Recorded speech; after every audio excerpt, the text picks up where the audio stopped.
आउज़ुबिल्लाहिमिनश्शैतानिर्रजीम बिस्मिल्लाहिर्रहमानिर्रहीम। आज बेसिकली बच्चे हम अपने क्वेश्चन करेंगे शॉर्ट क्वेश्चंस चैप्टर नंबर 3 के। इसमें हम डेफिनेशंस के लिहाज से भी शॉर्ट क्वेश्चन पढ़ेंगे और वो भी शॉर्ट क्वेश्चन पढ़ेंगे जो न्यूमेरिकली तौर पर हैं लेकिन वो शॉर्ट के तौर पे आ चुके हैं। तो पढ़ते हैं। हमारे पास फर्स्ट क्वेश्चन है, सिर्फ हम लोअर बोर्ड के ही पढ़ेंगे जिनके स्टार्टिंग पे पी लिखा हुआ है वो क्वेश्चंस करेंगे। उसके अलावा यहाँ पर बाकी बोर्ड्स के भी क्वेश्चन अवेलेबल है, तो आप अपने अपने बोर्ड्स के क्वेश्चन देख सकते हैं। What is average? एवरेज किसको कहते हैं? एवरेज को उर्दू में कहते हैं औसत। इसको इस तरीकाकार से क्वेश्चन आ चुका है, what is mean by statistical average? Statistical average का क्या मतलब है? A single numerical value which represent the whole data is called an average. एक सिंगल न्यूमेरिकली वैल्यू जो कि बयान करती है होल डेटा, सारे के सारे डेटा को, इज कॉल्ड एन एवरेज, उसको एवरेज कहते हैं। यहाँ पर हम इस तरह के क्वेश्चन को लंबा करने के लिए साथ में इसके टाइप्स भी लिख सकते हैं। ये डिफरेंट टाइप्स के होते हैं जैसे अर्थमेटिक मीन, मीडियन, मोड, तो हम उनके नेम लिखेंगे। नेक्स्ट क्वेश्चन है, why the average are called the measure of central tendency? मतलब हम लोग एवरेज को मेजर ऑफ सेंट्रल टेंडेंसी क्यों कहते हैं? The average trend to lie in the center of the observation, therefore मतलब किसी भी चीज़ का जब हम एवरेज निकालते हैं वो हमारे पास उसका रुझान, टेंड का मतलब होता है रुझान होता है, to lie in the centre of the observation. अमूमन सेंटर यानी मरकज़ के दरमियान में, यानी डेटा के मिड के दरमियान किसी भी किस्म का average, mean, median, mode, geometric mean कुछ भी लिया जाए वो मोस्टली जो है मिड में ही उसका आंसर निकलता है। इसका मतलब देयरफॉर इसीलिए is called major of central tendency, इसको मेजर ऑफ सेंट्रल टेंडेंसी भी कहते हैं और इसके अलावा इसे मेजर ऑफ लोकेशन भी कहते हैं। तो इससे इन दोनों का एक ही मतलब है, मेजर ऑफ सेंट्रल टेंडेंसी यानी सेंटर के दरमियान में किसी चीज़ का वाक़या होना, या measure of location.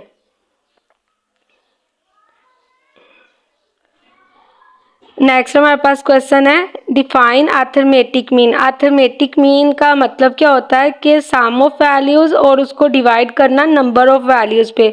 The ratio of sum of given values and the number of values is called as arithmetic mean, उसको अर्थमेटिक मीन कहते हैं। और उसके बेसिकली हमारे पास फार्मूले लिखे हैं।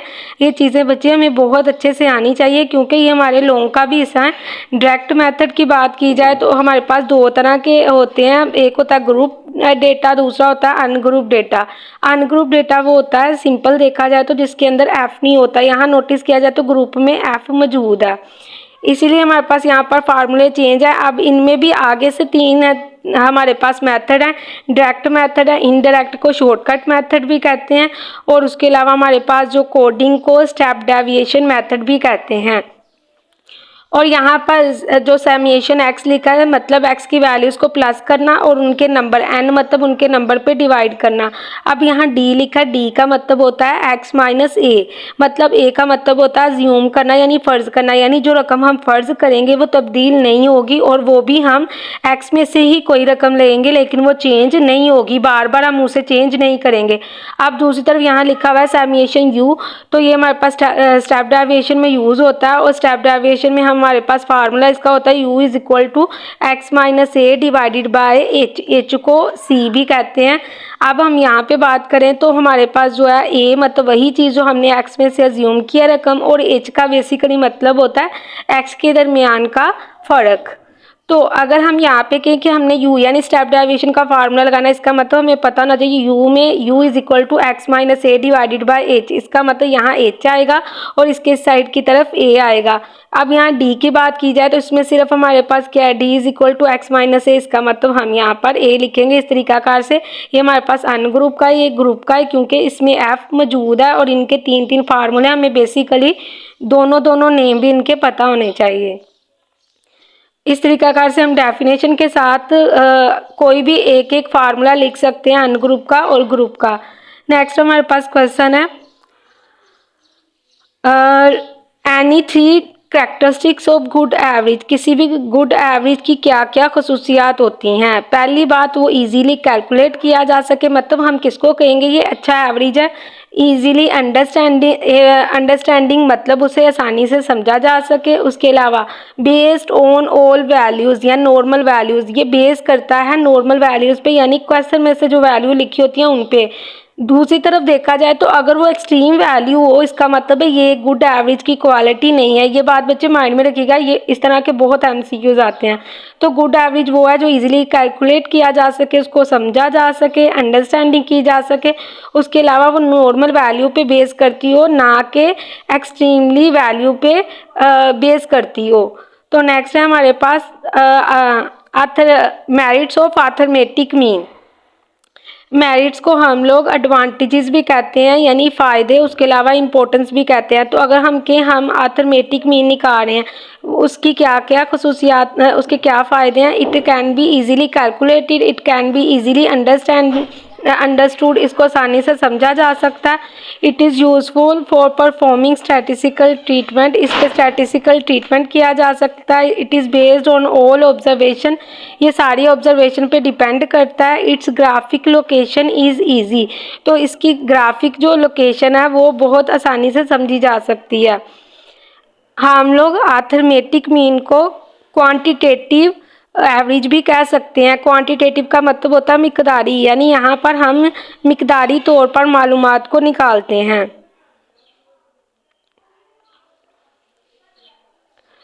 नेक्स्ट हमारे पास क्वेश्चन है,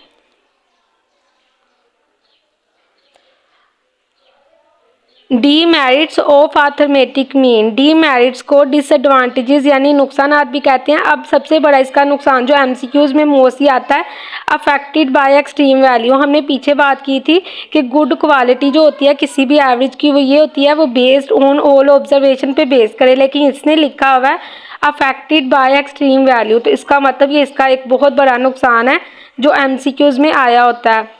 further algebraic treatment is not possible, मजीद इस पर ट्रीटमेंट नहीं किया जा सकता। It can not be accurately calculated in open end classes. Accurately का मतलब होता है करेक्ट आंसर, तो ये ओपन एंड क्लासेस में ये बिल्कुल सही आंसर नहीं बताता। It can not calculated accurately if any item is missing, अगर कोई भी आइटम मिस है, मतलब कोई रकम हमने नहीं लिखी है, तो ये आंसर सही नहीं देगा।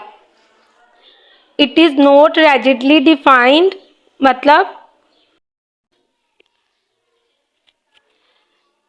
इसको सख्ती से कैलकुलेट नहीं किया जा सकता, क्योंकि हमने इसके मेरिट्स में बात की थी कि ये आसानी के साथ कैलकुलेट होता है। इसका मतलब है इसको कैलकुलेट करने के जो रूल्स होते हैं वो भी ज़्यादा, रैजिडली का मतलब होता है सख्त होना, तो वो सख्त नहीं होते। इट इज़ नॉट रैजिडली डिफाइंड, इसको सख्ती से कैलकुलेट नहीं किया जाता। नेक्स्ट हमारे पास है properties of arithmetic mean. Arithmetic mean की प्रॉपर्टीज़ कौन कौन सी हैं, तो पढ़ लेते हैं। हमारे पास यहाँ पर देखा जाए तो हमारे पास सेकंड और थर्ड प्रॉपर्टी एमसीक्यूज़ में भी बहुत आती है। Arithmetic mean of a constant is constant itself, मतलब अगर हम कांस्टेंट का अर्थमेटिक मीन लिया जाए तो वो कांस्टेंट ही आएगा।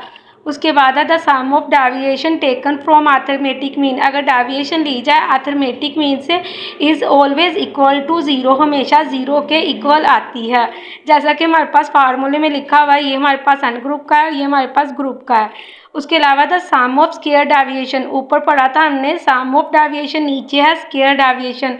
अगर हम स्केयर डेविएशन लें तो इसको लिया जाए अर्थमेटिक मीन से, इज़ ऑलवेज लीस्ट और इक्वल, मतलब हमारे पास ये कम से कम रकम के बराबर आएगी। लीस्ट का मतलब होता है कम से कम, तो हम कह सकते हैं the sum of square deviation taken from arithmetic mean is always equal to minimum या फिर लीस्ट, यानी वो हमेशा बराबर होती है। अगर हम स्केयर डेविएशन लें तो वो हमारे पास बराबर होगी मिनिमम या फिर लीस्ट के, और दूसरी तरफ अगर हम वैसे ही डेविएशन ले रहे हैं अर्थमेटिक मीन से, वो हमेशा बराबर होगी ज़ीरो के।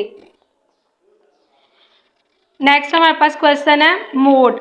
मोड का मतलब होता है डाटा में आया हुआ सबसे ज़्यादा दफ़ा मिकदार।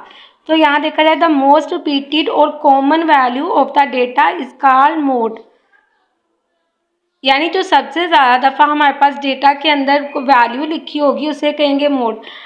मोड को पोजीशनल एवरेज भी कहते हैं, जो कि बहुत ज़्यादा एमसीक्यूज आता है। जैसे हमने कहा अर्थमेटिक मीन को कैलकुलेटेड एवरेज कहते हैं, उसके अलावा मोड को हम लोग पोजीशनल एवरेज भी कहते हैं।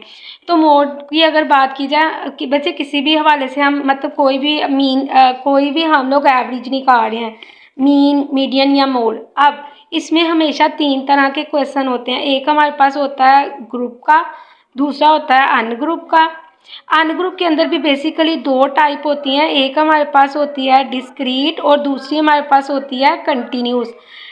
यानी ग्रुप के अंदर 2 तरह के क्वेश्चन हमें नज़र आएंगे। एक हमारे पास होगा डिस्क्रीट और दूसरा हमारे पास होगा कंटिन्यूस। अब हम बात करें, हम मोड का क्वेश्चन कर रहे हैं। यहाँ देखा जाए तो क्या ये ग्रुप का है? नहीं, अनग्रुप का है, क्योंकि यहाँ पे एफ यानी फ्रीक्वेंसी नहीं है, जस्ट एक्स लिखा है। तो मोड के क्वेश्चन का अगर अनग्रुप का क्वेश्चन है, उसका कोई फार्मूला नहीं है। जो सबसे ज़्यादा दफ़ा कीमत लिखी होगी वो हमारे पास मोड होगा। और सपोज यहाँ पर जो हमारे पास है 3, असल में 3 दफ़ा लिखा हुआ है, इसलिए इसको लिखा गया। अब 5 भी हमारे पास अगर 3 दफ़ा लिखा होता तो हम उसको भी यहाँ पे लिख देते। 5 भी मतलब 3 और 5 दोनों हमारे मोड होते। और अगर कोई भी नहीं हो तो हम कह देंगे नो मोड, यानी कोई भी चीज़ एक से ज़्यादा दफ़ा अगर रिपीट ना हुई हो तो हम लिख देंगे नो मोड। इसका मतलब है हमारे पास मोड का, अनग्रुप के क्वेश्चन का कोई भी फार्मूला नहीं है। नेक्स्ट, यहाँ भी यही चीज़ लिखी हुई है, अनग्रुप का जो डेटा है उसके पास मोस्ट रिपीटेड वैल्यू ही हमारे पास मोड होगा। और ये जो फार्मूला बेसिकली हमारे पास लिखा हुआ है, ये कंटिन्यूस का लिखा हुआ है। ये हमारे पास फार्मूला लिखा हुआ है ग्रुप के कंटिन्यूस का। अब अगर ग्रुप का डिस्क्रीट और हमने मोड निकालना हो, क्योंकि हमने पहले ही बात की जो हमारे पास ग्रुप का क्वेश्चन होता है उसके 2 आगे से मज़ीद मेथड होते हैं। एक होता है डिस्क्रीट और दूसरा होता है कंटिन्यूस।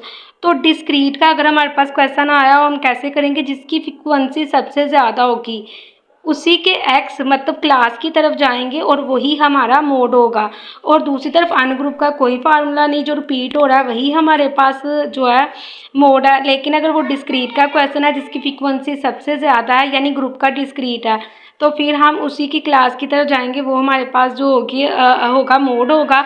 और ये हमारे पास कंटिन्यूस का फार्मूला है। तो कंटिन्यूस को हम किस तरीक़ाकार से देखते हैं, यानी अगर हमारे पास जो क्लासेस हैं वो हमारे पास इस तरीके से लिखी हों 2 से 4, 4 से 6, तो बेसिकली ये जो लामत होती है ये बताती है कंटिन्यूस को। इसको पोजीशनल एवरेज भी कहते हैं, इसको क्वालिटेटिव एवरेज कह सकते हैं, लेकिन सबसे ज़्यादा सूटेबल जो क्वालिटेटिव एवरेज है वो हमारे पास मीडियन है, ना कि मोड।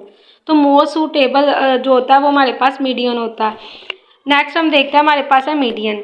मीडियन को कह सकते हैं द मिडल या फिर the central value of an arrange data. यहाँ एक वर्ड लिखा जो बड़ा इंपॉर्टेंट है। किसी भी डेटा को अरेंज करने के बाद जो मिडल वैल्यू आती है या सेंट्रल वैल्यू आती है उसे कहते हैं median. The middle value of an arrange data is called median. अब हम बात करते हैं इसके फार्मूले की। तो बच्चे अनग्रुप का बेसिकली ये फार्मूला है और ग्रुप का, लेकिन कौन सा? कंटिन्यूस का ये फार्मूला है। अब दूसरी तरफ देखा जाए, हमने पहले भी कहा, तो डिस्क्रीट का कौन सा फार्मूला होगा? डिस्क्रीट का हमारे पास यही फार्मूला होगा जो हमने अनग्रुप में पढ़ा है। यानी ग्रुप का जो डिस्क्रीट का है वहाँ पे हम इसी चीज़ के बारे में पढ़ेंगे, लेकिन वहाँ पर एक डिफरेंट चीज़ आती है। वहाँ पर n बराबर होता है सैमिएशन एफ के, यानी यहाँ पर जो हम n की कीमत लिखेंगे वो हम लोग लिखेंगे सैमिएशन एफ की। अगर बच्चे आप मीडियन का क्वेश्चन सोल्व कर रहे हैं तो आपने यहाँ पर कुछ चीज़ों को समझ लेना है। अगर आप अनग्रुप का क्वेश्चन कर रहे हो तो आपके लिए तरतीब लगाना ज़रूरी है, यानी यहाँ तो छोटी से बड़ी की तरफ तरतीब लगानी है या बड़ी से छोटी की तरफ। और अगर आप ग्रुप का क्वेश्चन कर रहे हो तो आपके लिए CF बनाना ज़रूरी है, यानी क्यूमुलेटिव फ्रीक्वेंसी।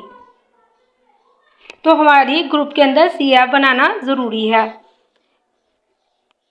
हमारे पास अनग्रुप का भी यही फार्मूला है और ग्रुप के डिस्क्रीट का भी यही फार्मूला है, लेकिन यहाँ पर हम फिर से वही बात कर रहे हैं, एन बराबर है सैमिएशन एफ के। नेक्स्ट हमारे पास क्वेश्चन है 2 मेरिट्स ऑफ मीडियन, मतलब फ़ायदे क्या हैं मीडियन के, इम्पोर्टेंस क्या है, एडवांटेजेस क्या हैं। अब यहाँ पर देखा जाए तो जो हमारे पास मीन के डिसएडवांटेजेस थे वो मीडियन के एडवांटेजेस मतलब फ़ायदे बन जाएंगे, क्योंकि ये जो है not affected by extreme value, हमने मीन में पढ़ा था कि वो अफेक्टेड होती है एक्सट्रीम वैल्यू से, लेकिन ये अफेक्टेड नहीं होती। Easy calculation, it can be understand from open end classes.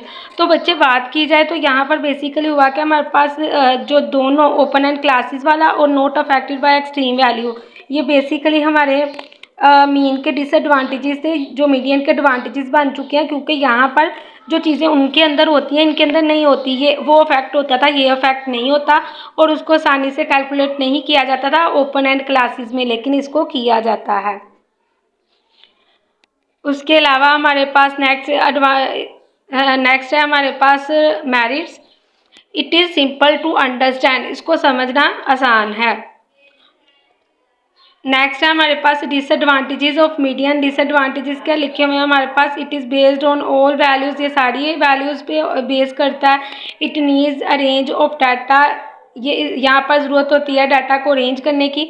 अच्छा, अगर हमने छोटे से बड़ी की तरफ डाटा को रेंज करना है, थोड़ी रकम है तो पॉसिबल है, लेकिन क्या इतनी बड़ी रकम हो और हमने छोटी से बड़ी या बड़ी की से छोटी की तरफ रेंज करना, तो क्या आसान है? नहीं, बहुत मुश्किल है।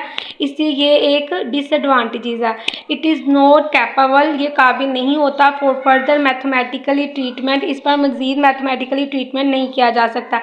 It is not readily defined, इसको निकालने के जो रूल्स हैं वो ज़्यादा सख्त नहीं हैं। तो देखा जाए ये दोनों सेम वही चीज़ लिखी हुई है जो कि हमने मीन में भी पढ़ी थी। तो ये मीन के और इसके सेम है, जस्ट ये दो चीज़ें हैं जो एमसीक्यूज़ में बहुत पूछी जाती हैं। उसके अलावा मीन को जो है कैलकुलेटेड एवरेज कहते हैं, मीडियन को हम लोग जो है मीन को हम लोग उसके अलावा एक और चीज़ भी कह सकते हैं क्वांटिटेटिव एवरेज, लेकिन हम लोग मीडियन को कहते हैं क्वालिटेटिव एवरेज। मतलब वो कैलकुलेट की जाती है, इसकी में क्वालिटी को ज़्यादा देखा जाता है। तो ये बेसिकली हमारे पास दो फ़र्क हैं जो कि मोस्टली एमसीक्यूज़ में आते हैं। नेक्स्ट है हमारे पास when weighted average is required. Weighted average कब रिक्वायर्ड होता है? अगर बच्चे हमें ये क्वेश्चन आता है ना, हम इसे 4 क्वेश्चन को सोल्व कर सकते हैं। अगर हम लोग वेटेड एवरेज ले रहे हैं, मतलब वेट निकालना चाह रहे हैं, वेट के लिहाज से एवरेज निकालना चाह रहे हैं, तो हम तब लेंगे जब वैल्यूज़ एक जैसी इंपॉर्टेंस नहीं रखेंगी। हम अब कह सकते हैं when the values have unequal importance, इसकी अनइक्वल इम्पोर्टेंस हो then we use weighted average. अब दूसरी तरफ अगर हमें क्वेश्चन आए when unweighted average is required, unweighted मतलब उसमें क्या होगा, वहाँ पर वेट्स असल में इक्वल होंगे। When the values have equal importance then we use unweighted average. अब इसी तरीके से जैसे यहाँ लिखा हुआ है वेटेड एवरेज, अगर लिखा हो weighted index number, when we use weighted index number, तो हम लिख सकते हैं when the values have unequal importance then we use weighted index number. और दूसरी साइड की तरफ अगर अनवेटेड इंडेक्स नंबर लिखा हो, सिंपल, अगर बच्चे हमारे पास वेट्स हैं, वेटेड एवरेज निकाल रहे हैं, तो वहाँ पर वैल्यूज़ जो हैं अनइक्वल इम्पोर्टेंस रखेंगी, यानी वो एक जैसी अहमियत नहीं रखेंगी।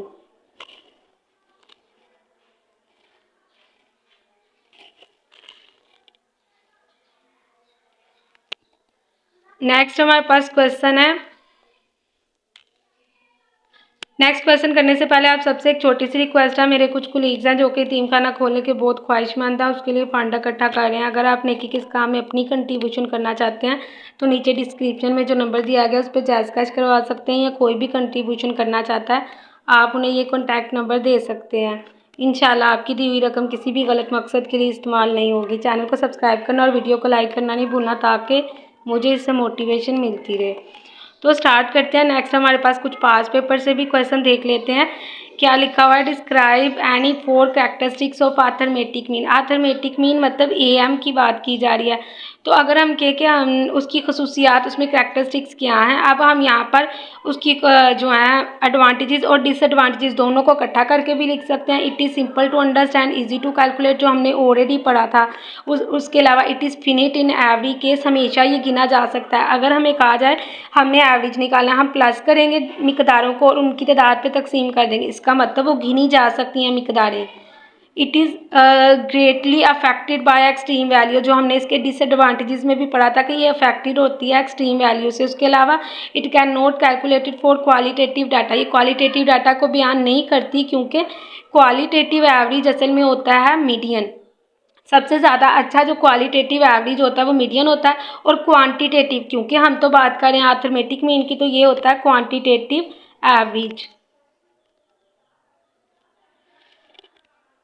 नेक्स्ट हमारे पास क्वेश्चन है, यहाँ पर मैथमेटिकली क्वेश्चन भी हमारे पास शॉर्ट के तौर पे आए हुए हैं। यहाँ लिखा हुआ है ए है मतलब अर्थमेटिक मीन, और यहाँ पर अन ग्रुप के सारा रिक्वायरमेंट्स पूरी हैं। डिस्क्रीट के बारे से summation x divided by n, यानी उसने जमा करके मिकदारें कुछ खुद बता दी हैं, उसकी तादाद पे तकसीम करेंगे तो हमारे पास आंसर निकल आएगा।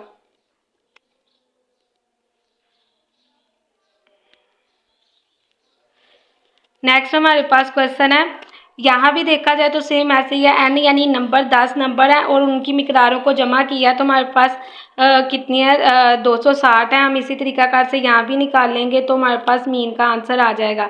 अब दूसरी साइड की तरफ देखते हैं, उसने यहाँ पर थोड़ा सा क्वेश्चन को चेंज कर दिया। उसने कहा अर्थमेटिक मीन निकालें when sum of 5 values is given, मतलब वैल्यूज का मतलब होता है हमारे पास नंबर यानी एन। तो एन कितने हैं वैल्यूज़, हम इसको कह सकते हैं, इसको हम ऑब्जर्वेशन कह सकते हैं।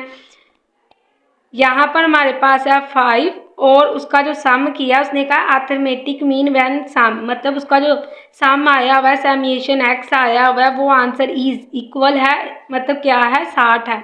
और उनके नंबर कितने हैं, एक बात नहीं बच्चे बोलनी, मोस्टली बच्चे ये वाली गलती करते हैं।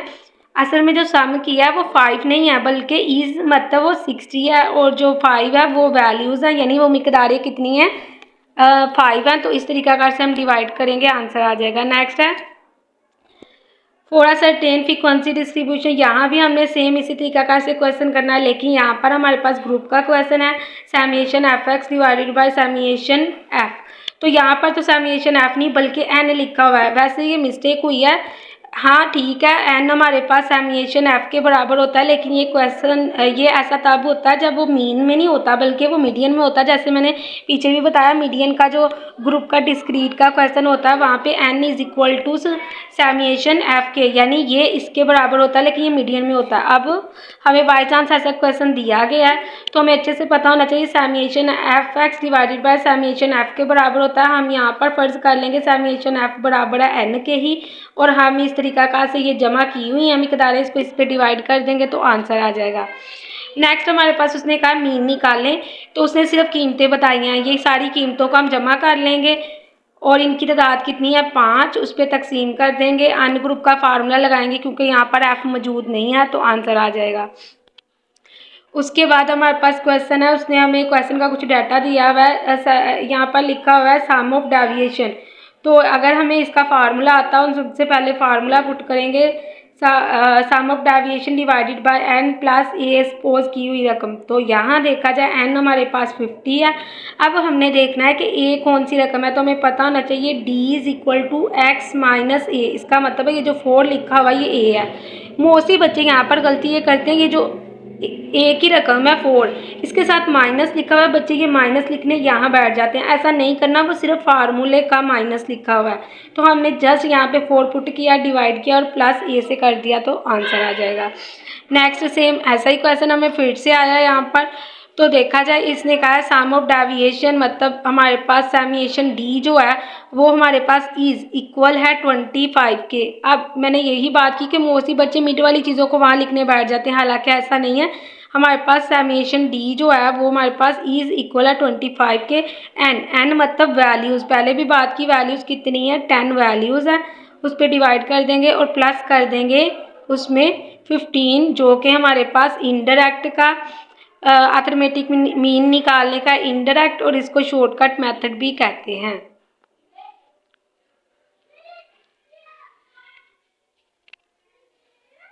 नेक्स्ट हमारे पास क्वेश्चन है,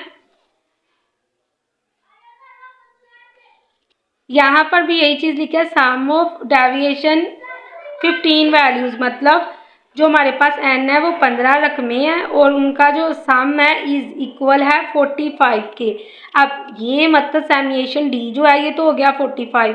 अब दूसरी साइड की तरफ वैल्यूज जो हैं वो हमारे पास 15 मतलब वो हमारे पास n हो गया। तो जो तीसरी रकम बचेगी वो कौन सी होगी हमारे पास, वो हमारे पास a होगा जो हमने सपोज किया रकम।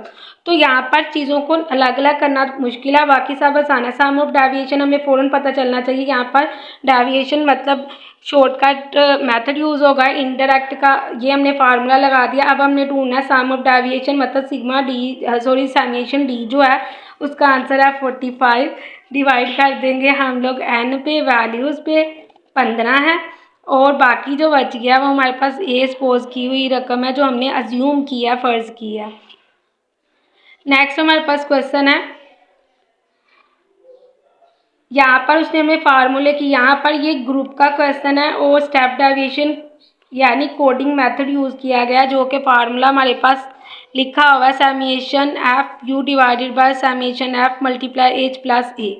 अब ये हमारे पास रिक्वायरमेंट ऊपर वाली पूरी है। दूसरी साइड की तरफ सैमिएशन एफ, एफ मतलब उसने खुद बताया सैमिएशन एफ बराबर है एन के।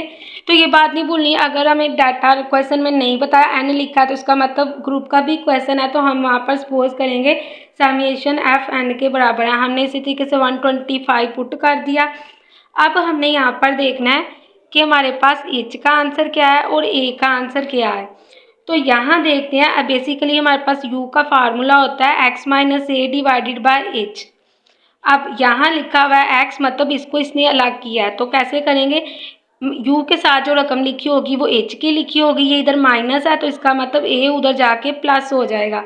तो इसका मतलब है 5 जो u के साथ रकम लिखी हुई है वो h की लिखी हुई है और जो प्लस में लिखा हुआ है वो हमारे पास a है। इस तरीकाकार से हमारे पास a की कीमत हो जाएगी 10 और h की रकम है 5। तो हम फार्मूले की जगह कीमतें पुट करेंगे। पहले हम डिवाइड करेंगे 46 को 125 पे, फिर मल्टीप्लाई करेंगे और एंड पे प्लस करेंगे। तो यहाँ ये बेसिकली बच्चे गलती करते हैं, पहले डिवाइड फिर मल्टीप्लाई और फिर प्लस करेंगे। सेम ऐसा ही यहाँ पे भी क्वेश्चन आया हुआ है। तो यू के साथ जो रकम लिखी हुई है वो एच की लिखी हुई है, साथ जो रकम लिखी हुई है वो ए की लिखी हुई है रकम। उसके अलावा हमारे पास यहाँ पर उसने क्वेश्चन थोड़ा सा पकड़ के चेंज कर दिया। तो यहाँ पर सैमिएशन एफ यू सैमिएशन एफ है, इसका मतलब है पी एम यानी अगर हम स्टेप डेविएशन का फार्मूला लगाएं, एच तो उसने हमें खुद बता दिया 2 है तो बाकी इसका मतलब पी एम किसको कहा जाता है, ए यानी जो अज्यूम करते हैं रकम, जो हमने फ़र्ज़ करते हैं वो रकम यहाँ पर पुट करेंगे, डिवाइड करेंगे, मल्टीप्लाई करेंगे और प्लस कर देंगे।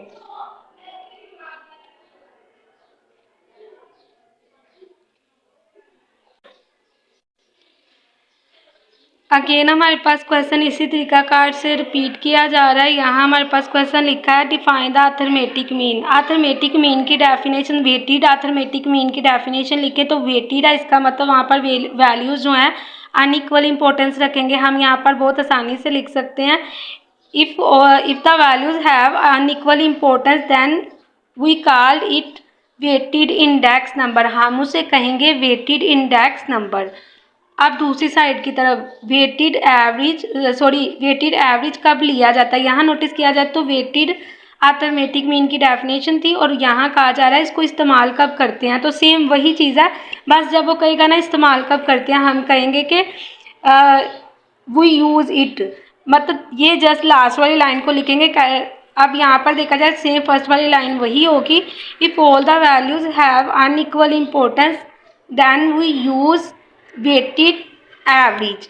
तो यहाँ देखा जाए हमने कहा then we call it weighted arithmetic mean और यहाँ कह रहे हैं then we use weighted average. अब इसी तरीकाकार से ये वेटेड इंडेक्स नंबर भी यहाँ हो सकता है और उसके अलावा जो है हम कह सकते हैं अनवेटेड इंडेक्स नंबर, यानी वो इंडेक्स नंबर में जस्ट ये होता है आई की जगह पे एक्स आ जाता है, इतना सा फ़र्क है। नेक्स्ट हमारे पास है the mean of 10 items. 100 items हैं, उनका मीन लिया और उनका आंसर इज इक्वल है 5 के। अब मोस्टली बच्चे यहाँ पे गलती क्या करते हैं, बेसिकली बच्चे उन्होंने कहा कंबाइंड मीन लें, मतलब यहाँ पर हमारे पास n1 है, इसी तरीके से x1 जो है मतलब मीन का जो आंसर है वो हमें पता है। उसने कहा मीन का आंसर 100 नहीं है बल्कि इज इक्वल है 5 के। जाहिर है मीन का आंसर ओस जो है हमेशा क्या आता है, कम आता है। आइटम्स, वैल्यूज या ऑब्जर्वेशन, तीनों का मतलब होता है एनी यानी नंबर। तो यहाँ पर हम इसी तरीकाकार से जब हमारे पास 5 है, उसका हमारे पास 10 है, मतलब सॉरी 100 आइटम्स है, उसका मीन जो आया है वो 5 है। इसी तरीकाकार से दूसरी साइड की तरफ 150 आइटम्स है और उनका जो मीन का आंसर आया वो 4.8 आया। तो यहाँ पर दो ही कीमतें हैं। और इसी तरीकाकार से नीचे N1 plus N2 combine mean का ये फार्मूला है। यहाँ पर नीचे छोटा सा हमने लिखा भी होता है बेस के तौर पे C यानी कंबाइन। तो यहाँ पर हम छोटा सा कंबाइन का वर्ड भी यूज़ करते हैं। असल में लिया मीन ही जा रहा है लेकिन कंबाइन मीन लिया जा रहा है। यहाँ पर हमारे पास कीमतें दो दो हैं, हमने दो दो कीमतें लिख दी। इसी तरीकाकार से नीचे हमेशा n आएगा, N1 N2 प्लस, मतलब पहले मल्टीप्लाई करेंगे, उसके बाद हम इन दोनों को प्लस कर देंगे, नीचे वालों को भी प्लस करके डिवाइड कर देंगे, तो हमारे पास कंबाइन मीन का आंसर आ जाएगा।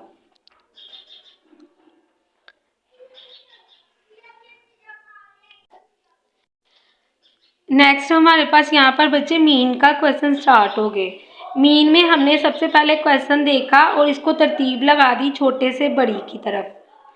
फिर हमने यहाँ फार्मूला लगाया n+1 डिवाइडेड बाय 2 टर्म का। n नंबर, मतलब ये कितने नंबर हैं, 9 है, इनमें प्लस किया, 1 डिवाइडेड बाय 2 किया। अब इस तरीकाकार से हमारे पास आंसर आया 5। अब असल में 5 आंसर नहीं है, क्योंकि हम देखेंगे 5 की जगह पे जो कीमत लिखी हुई है वो हमारा आंसर है तरतीब लगाने के बाद। यानी ये तरतीब लगाइए, यहाँ पे 5 की जगह पे कौन सी कीमत लिखी हुई है, तो ये 6 लिखा हुआ है, इसका मतलब ये 6 ही हमारा आंसर है 5 की जगह पे जो कीमत लिखी हुई है। तो ये अच्छा, अगर हमारे पास इस तरीका का से 4, 5, 6 कुछ भी आ जाए तो हम तरतीब लगाने के बाद देखेंगे वहाँ पर कौन सी उस जगह पे कीमत लिखी है वो आंसर है। अब हम दूसरी साइड की तरफ देखते हैं। अगर हमारे पास जो है पॉइंट में आंसर आ जाए, ऊपर तो पॉइंट में नहीं आया लेकिन अगर हमारे पास पॉइंट में आंसर आ जाए तो हम उसको कैसे कैलकुलेट करते हैं। तो यहाँ पर इस हवाले से एक क्वेश्चन करते हैं। ये एक क्वेश्चन में बच्चे यहाँ देखा जाए तो ये क्वेश्चन नंबर 51 में इन्होंने तरतीब लगाई है। तरतीब में हमारे पास हम छोटे से बड़ी की तरफ लगाएंगे, इन्होंने वैसे बड़ी से छोटी की तरफ लगाई हुई है। तो यहाँ देखा जाए तो -1 या -2 क्या है, वो असल में 0 से भी छोटे हैं। जैसे 0 के पीछे की तरफ जाएंगे तो गिनती माइनस में होती जाएगी। हम यहाँ पे इस तरीकाकार से चीज़ों को लिखेंगे, लेकिन हम कोशिश करें छोटी से बड़ी की तरफ ही हमेशा तरतीब लगाएं। अब हम यहाँ देखते हैं ये क्वेश्चन में सेम ऐसे किया, हमने यहाँ पर तरतीब लगा दी, उसके बाद हमने n+1 डिवाइडेड बाय 2 टर्म का फार्मूला लगाया, हमारे पास आंसर आया 3.5। अब ये पॉइंट में आंसर आया तो हमने तो सोचना है कि 3 की जगह पे जो कीमत लिखी हुई है वो हमारा आंसर है। अब हम क्या करेंगे, 3 की जगह पे जो कीमत लिखी हुई है बेसिकली वो लिखी हुई है 2। हमने 2 को वैसे का वैसे ही यहाँ लिख दिया, लेकिन ये जो 0.5 है, अब इसको देखेंगे ये किसकी जगह पे आ रहा है, 3.5। इसका मतलब है ये 2 और 3 के दरमियान में आ रहा है। तो हमने 0.5 को ब्रैकेट के बाहर लिख दिया और यहाँ पर बड़ी में से छोटी को माइनस कर दिया, मतलब 3 में से 2 को माइनस किया और वो जो आंसर आया उसको 0.5 से मल्टीप्लाई कर दिया, एंड पे प्लस किया, इस तरीकाकार से आंसर आ गया। यानी अगर 0.5 में आंसर आए तो हमने क्या करना है, 3 की या 4 जो भी रकम है जो आंसर आया 3.5 या कुछ भी, तो हमने 3 की जगह पे 3 की कीमत लिखनी जैसे हम मीडियन में लिखते हैं। लेकिन 0.5 को कैसे सोल्व करना है, 0.5 बाहर लिख देना है और ये असल में जिन रकमों के दरमियान आ रहा है, क्योंकि 3.5 किन के दरमियान है, 3 और 4 के दरमियान है, तो वो रकम बड़ी में से छोटी को माइनस कर देना है और वो जो आंसर आएगा उसको मल्टीप्लाई कर देना है 0.5, जो कि असल में हमारी बाहर कीमत लिखी हुई है वो हमने यहाँ पे लिख दी। इस तरीकाकार से हम पॉइंट में अगर क्वेश्चन हो तो मीडियन को सोल्व करेंगे। हम मीडियन के हवाले से यहाँ एक और क्वेश्चन कर लेते हैं जो कि 0.5 का है। सबसे पहले हम लगाएंगे तरतीब अपने क्वेश्चन को देखते हुए। हमने यहाँ तरतीब लगा दी। अब हमने तरतीब लगाने के बाद एक दफ़ा देखना है कि जितनी कीमतें जो हैं क्वेश्चन की हैं क्या उतनी ही तरतीब लगाने के बाद इसकी हैं। तो अगर ये 8 है ये भी 8 है, इसका मतलब फिर हमने तरतीब सही लगाई, वरना हमने तरतीब लगाने में ही कोई ना कोई डिजिट मिस कर दिया, भूल गए हैं। अब ये हमारे पास नंबर टोटल है 8, हमने 8 लिख दिया, +1 डिवाइडेड बाय 2, आंसर आ गया 4.5 टर्म, मतलब जो 4.5 की जगह कीमतें लिखी हुई हैं असल में वो मीडियन है। अब हम 4 की जगह जाके देखते हैं, तरतीब लगाई हुई में 4 की जगह कौन सी कीमत लिखी हुई है, 7। हमने 7 लिख दिया। अब बाकी बच गया 0.5। तो 0.5 मतलब वो किन के दरमियान में बनता है, जो चौथे और पाँचवें नंबर की जगह पे कीमत मतलब मिड में जो कीमत आती है वो वाली है। अब हम देखते हैं 4 और 5 के दरमियान में, यानी ये हमारा मीडियन असल में इन दोनों के दरमियान में है, 7 और 8। अब हम क्या करेंगे, हमने 0.5 वैसे का वैसे लिख दिया। बड़ी में से छोटी मतलब 8 में से 7 को करेंगे माइनस, आया 1, उसको 0.5 से मल्टीप्लाई किया, प्लस किया इसमें एंड पे 7 जो ऑलरेडी कीमत लिख चुके हैं 4 की जगह पे। तो एंड पे इसको प्लस करेंगे, इस तरीकाकार से हमारे पास मीडियन का आंसर आ जाएगा। एक बात बच्चे हमने यहाँ पर नहीं बोलनी, मीडियन का अगर अन ग्रुप का क्वेश्चन है तरतीब लगानी ज़रूरी है, और अगर ग्रुप का मतलब उसमें एफ मौजूद है तो वहाँ पर हमारी सी एफ बनाना ज़रूरी है। अब हम करते हैं मोड के हवाले से क्वेश्चन। तो मोड में हमारे पास यहाँ पर क्वेश्चन नंबर है 76, यानी मॉडल क्लास। इसका मतलब है यहाँ पर बात की जा रही है ग्रुप के डिस्क्रीट के क्वेश्चन की, जिसकी फ्रीक्वेंसी मतलब एफ सबसे ज़्यादा है, उसी की क्लास जो है वो मॉडल क्लास है। अ क्लास विद मैक्सिमम फ्रीक्वेंसी, वो क्लास जिसकी फ्रीक्वेंसी सबसे ज़्यादा होती है, इज कॉल्ड मॉडल क्लास। हमने बात की थी मॉडल के अनग्रुप के जो मोड का अनग्रुप का क्वेश्चन है वहाँ पर कोई फार्मूला नहीं लगाया जाता। मोस्ट रिपीटेड सबसे ज़्यादा पर जो कीमत लिखी होती है उसे मोड कहते हैं। जैसे यहाँ पर क्वेश्चन देखते हैं, इसने एक हमें वर्ड दिया हुआ है, उसमें कहा है मॉडल लेटर बनाए। मॉडल लेटर मतलब जो सबसे ज़्यादा पर लेटर लिखा हुआ है वो बताएं। तो यहाँ पर हमने देखा वर्ड के अंदर ई सबसे ज़्यादा लिखा है, यही हमारे पास मोड है। अब ये क्वेश्चन हमारे पास बेसिकली बच्चे अन ग्रुप का मोड है, लेकिन ये ग्रुप के मोड की बात कर रहा है, यानी जिसकी फ्रीक्वेंसी सबसे ज़्यादा होगी उसी के एक्स यानी क्लास की तरफ जाएंगे, वो हमारा मोड होगा। यानी ये हमारे पास क्वेश्चन है डिस्क्रीट का। तो बेसिकली ये डिस्क्रीट का क्वेश्चन है जिसकी मॉडल क्लास की बात की जा रही है। अब दूसरी तरफ हम चलते हैं, ग्रुप के दो तरह के क्वेश्चन होते हैं, डिस्क्रीट और कंटिन्यूस। तो यहाँ पर हम देखते हैं ये हमारे पास कंटिन्यूस का क्वेश्चन है। अब यहाँ पर हमारे पास फार्मूला रिक्वायर्ड है, ठीक है, सारी फार्मूले की रिक्वायरमेंट्स पूरी हैं। यहाँ जो ये लिखा हुआ है लैम्डा, इसको एल भी कहते हैं, तो एल लैम्डा एक ही बात है। इस तरीकाकार से हम यहाँ पे फार्मूले की जगह उसकी कीमतें पुट करेंगे, सारी की सारी कीमतें ऑलरेडी हमें पता है, उसको प्लस करेंगे और इस तरीकाकार से एंड पे हमारे पास आंसर निकल आएगा। सी को एच भी कहते हैं और एल को इस तरीकाकार से भी लैम्डा के साइन से भी जाहिर करते हैं। और ग्रुप के दो तरह के क्वेश्चन होते हैं, डिस्क्रीट और कंटिन्यूस। अब हम बात करें अगर जो है मोड का कंटिन्यूस का मान, यानी इस तरह का क्वेश्चन है, हमें क्वेश्चन में कंटिन्यूस ऑटोमेटिकली पता चल जाएगा साइन के ज़रिए से। जैसे हम कहें कि 10 से लेके 20, यानी अगर हम इस तरह से कुछ भी साइन यूज़ कर रहे हैं तो फ़ौरन से पता चल जाएगा कि यहाँ पर जो है जैसे 10 से 20 को यूज़ किया जाए तो ये कंटिन्यूस का जो साइन है ये बताता है बेसिकली ये क्वेश्चन जो है कंटिन्यूस से रिलेट करता है। और हमारे पास जो है यहाँ पर नेक्स्ट क्वेश्चन है, empirical relationship between mean median and mode. Basically बच्चे आपको मीन मीडियन मोड के वाले से क्वेश्चन आते हैं। अगर इनके रिलेशन की बात की जाए, दो तरह के रिलेशन होते हैं सिमेट्रिकल डिस्ट्रीब्यूशन में, ये तीनों एक दूसरे के बराबर होते हैं। मीन मीडियन और मोड तीनों बराबर है। और मॉडरेटिवली शेप डिस्ट्रीब्यूशन में, यानी मॉडरेटिवली स्केयर डिस्ट्रीब्यूशन में क्या है, हमारे पास एक फार्मूला अप्लाई होगा, mode is equal to 3 median minus 2 mean. अब हम इस तरीकाकार से यहाँ पर दोनों रिलेशन के बारे में बताएंगे। सिमेट्रिकल डिस्ट्रीब्यूशन में बराबर है और मॉडरेटिवली स्केयर डिस्ट्रीब्यूशन में हमारे पास mode is equal to 3 median minus 2 mean है। अब हम मॉडरेटिवली स्केयर डिस्ट्रीब्यूशन के जो क्वेश्चन है हम जो पेपर में आ चुके हैं हम उनको देख लेते हैं। यहाँ उन्होंने हमसे कहा है कि मोड निकालें, मीन की वैल्यू उन्होंने बता दिया, इसी तरीकाकार से मीडियन की वैल्यू भी पता है और मोड निकालना है। तो हम सिंपल मोड का फार्मूला लगाएंगे, mode is equal to 3 median minus 2 mean. अब हम पहले मीन की रकम को 2 के साथ मल्टीप्लाई, मीडियन की रकम को 3 के साथ मल्टीप्लाई, एंड पे हम क्या करेंगे माइनस कर देंगे तो मोड का आंसर आ जाएगा। अब मोड निकालना तो आसान है, लेकिन अगर हमने मीन या मीडियन कुछ भी निकालना तो हम इस फार्मूले के तहत फिर किस तरह से काम करेंगे। यहाँ पर हमें कहा गया है कि मॉडरेटिवली स्केयर डिस्ट्रीब्यूशन के तहत निकालें और यहाँ पर कीमत जो है निकालना है हमने मीडियन। तो ये हमारे पास ये फार्मूला मीडियन हम यहीं रखेंगे। इसका मतलब है सबसे पहले जो है हम रकम उठाएंगे, हमारे पास ये हमें मीडियन चाहिए और सबसे पहले हम ये रकम देखेंगे पूरी की पूरी इधर क्या हो रही है माइनस हो रही है।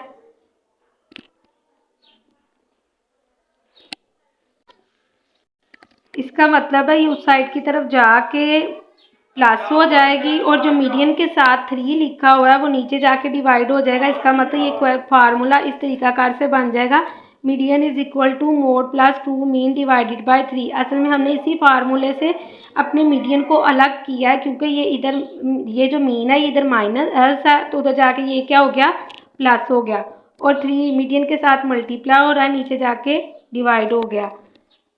असल में बच्चे यहाँ पर दोनों कीमतें हमें पता थी, दोनों डिफरेंट है और उसने खुद बता दिया मॉडरेटिवली स्केयर डिस्ट्रीब्यूशन, यानी ये वाला फार्मूला लगाएं। अगर वो सिर्फ हमें एक कीमत बताता कि मीन जो है 10 है, मीडियन और मोड बताएं और इसका मतलब है फिर वो कौन से रिलेशन की बात कर रहा है, सिमेट्रिकल डिस्ट्रीब्यूशन। इसका मतलब अगर हम कहेंगे मीन 10 है या मीडियन 10 है तो बाकी दोनों भी 10-10 होंगे। हम इस तरीकाकार से लिख देंगे according to symmetrical distribution mean is equal to median is equal to mode और तीनों की जगह पे उनकी कीमतें लिख देंगे।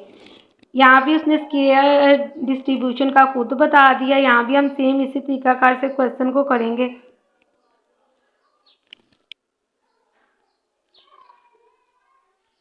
यहाँ भी बच्चे हमारे पास इसी तरीकाकार से इन्होंने यहाँ पर कहा है मीन की कीमत भी बताई हुई है, उसके अलावा इन्होंने मोड की कीमत भी बताई हुई है और हमने मीडियन निकालना है। तो मीडियन निकालना है, ये पूरी रकम माइनस है इधर आके प्लस हो गई और मीडियन के साथ जो रकम 3 है वो नीचे आके डिवाइड होगी और क्वेश्चन सोल्व हो जाएगा। हमारे पास लास्ट क्वेश्चन है, यहाँ पर इस चीज़ में क्या लिखा हुआ है, हमारे पास यहाँ पर हमने मीन निकालना है तो हमने यहाँ पर मीन को फाइंड आउट करना है। इसका मतलब है अब हम क्या करेंगे, सबसे पहले ये पूरी रकम इधर प्लस हो रही है उधर जाके माइनस हो जाएगी मोड के साथ और ये रकम इसके साथ मल्टीप्लाई हो रही है नीचे जाके डिवाइड हो जाएगी। पहले मल्टीप्लाई किया फिर हमने इसमें से माइनस कर दिया उसके आंसर मतलब 30 में से 75 को एंड पे डिवाइड किया, 2 से माइनस माइनस से कट गया तो हमारे पास ये आंसर आ गया। यही है बच्चे इस चैप्टर के शॉर्ट क्वेश्चन जो पेपर में आ चुके हैं। एक बात माइंड से नहीं निकालनी, अगर मीडियन का अनग्रुप का क्वेश्चन है तो तरतीब लगानी है, अगर ग्रुप का डिस्क्रीट का क्वेश्चन है तो वहाँ पर सैमिएशन एफ जो है वो हमारे पास बराबर होगा एन के, क्योंकि फार्मूला तो सेम है। डिस्क्रीट में जो अनग्रुप में मीडियन में लगाएंगे, लेकिन वहाँ पर जो एन है उसकी जगह पे लिखेंगे सैमिएशन एफ। और कंटिन्यूस के क्वेश्चन में मीडियन के हवाले से कंटिन्यूस के क्वेश्चन में सी एफ बनाना ज़रूरी है, जिसे कहते हैं क्यूमुलेटिव फ्रीक्वेंसी।